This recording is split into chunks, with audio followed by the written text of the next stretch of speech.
I don't know about you, but I have so many people who are moving to Florida and they're on the phone with me all the time, or they come down here and they have so many questions, and everyone wants to know about the hurricanes. Do you get those questions too? All the time. What do they ask you? All the time. It's usually a question in regards to how often do we get hit by hurricanes here? Are the homes rated to withstand a Category 5? All those kinds of things. The reality of it is that yes, they are rated to withstand a high wind rating. Yes, these homes are very well built. No, you probably never will run into a hurricane that bad ever here. I love it though, the way some people will be like, oh, we haven't had a hurricane since Donna. Well, it didn't make direct landfall in Jacksonville, but we've all had hurricane force winds around here. And we live right by the nation's oldest city. Mm-hmm. St. Augustine is the nation's oldest city. If you didn't know that, it is 400 years old. And some of those buildings are still there. So if those buildings are still standing, I think KB Homes has probably figured this out. Yes, building codes have progressed slightly since the 16th century. And all of these homes here in Panther Creek are rated to withstand 120 mile an hour winds sustained. That is absolutely fantastic. And I can tell you that in recorded history, there has never been sustained winds in this area at 120 miles an hour or higher. It has literally never happened. It's not to say that it won't. Not that it can't, and the houses are ready for that, but the chances of that happening, Panther Creek is also further inland. So what really matters is if you see yourself in the cone of uncertainty, which is that weird ice cream shaped thing that it's on the weather maps, if you're there and it's on your coast, it's time to get ready. I don't know about you, but in our house, we're always ready to either batten down the hatches and stay, or to bug out and get ready to go. Like, I have family photos and a big Tupperware that I can throw in the car if we have to go.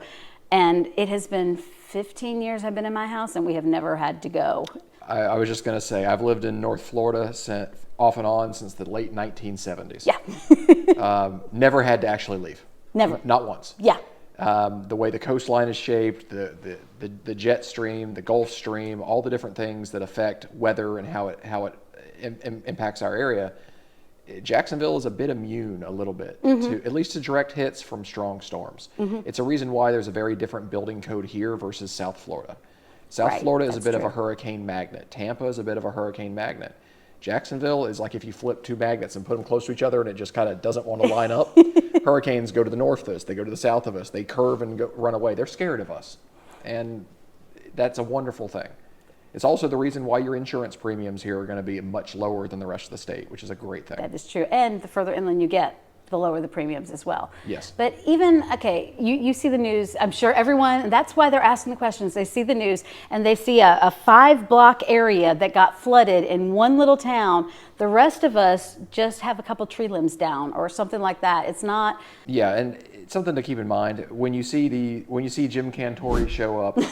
When you see these news reports of these neighborhoods that are flooded and houses that are destroyed, you got to keep in mind they're looking at the 1/100th of 1%. Yes. They're not looking at the 999 out of 1,000 people that maybe they lost a couple of small branches out of their tree, or their patio furniture blew over on its side, and that's all it is. Yeah. Unless you're right in one very tiny area, it's really just a thunderstorm. It's just a long thunderstorm for most people. Even in those tight areas, like a couple years ago, Jacksonville didn't take a direct hit, but we had a hell of a storm surge, and there were some of those areas like San Marco, they flooded, and it was pretty bad. And it took, I want to say, about 6 to 8 months for them to rebuild, but it didn't look like a war zone or anything. When you drove past afterwards, you saw houses were airing out, they were taking out the drywall and putting it back in. But it wasn't like it was suddenly an unlivable space or you didn't even recognize it anymore. Yes. What most people don't realize about hurricanes is that it's not the wind that gets you, it's the water.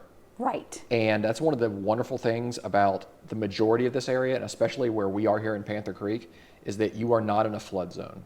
As a matter of fact, you're way, way, way out of a flood zone. The average finished floor elevation, which is what a common term you'll hear in this industry, is basically that is how high above sea level is your floor, the floor of your house. The average finished floor elevation in this neighborhood is well over 20 feet above sea level. 20 feet above sea level here, you'd have to have a direct hit from a Category 5 to even think about that. Right. And that has literally never happened in recorded history in this area. So realistically speaking, you're going to be high and dry. Even a direct hit from a Category 5 at the coast, it's going to be a 4 by the time it gets here. What most people don't know is a hurricane gets stronger over water and it starts to get weaker the second it hits land. So Absolutely wherever correct. it hits is the worst. After that, as it continues to travel, it's still not good, but it's not as bad. Yes, and they get weaker very quickly. Yes. So what hits the coast is a 5. We're about 25 miles inland here.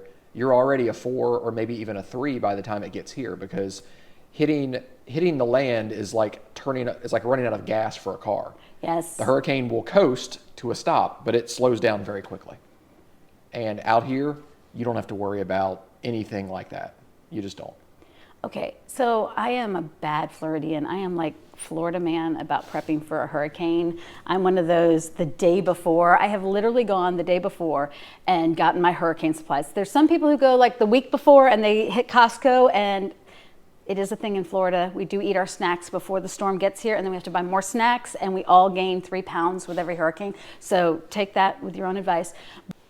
He is married to the most lovely woman. She's wonderful, and she is incredibly organized, and she does all the things that I don't do. So how does your wife, who's not like me, prepare for a storm? Well, the first thing is making sure you have a fresh water source. So filling up your bathtub with fresh water before anything were to happen. That's number one. Number two, have a pantry full of Costco stuff at all times. My wife loves Costco. She lives by Costco, and we always have a lot of Costco stuff in the house. So there's always snacks, there's always goodies, things that you don't need to keep in a refrigerator.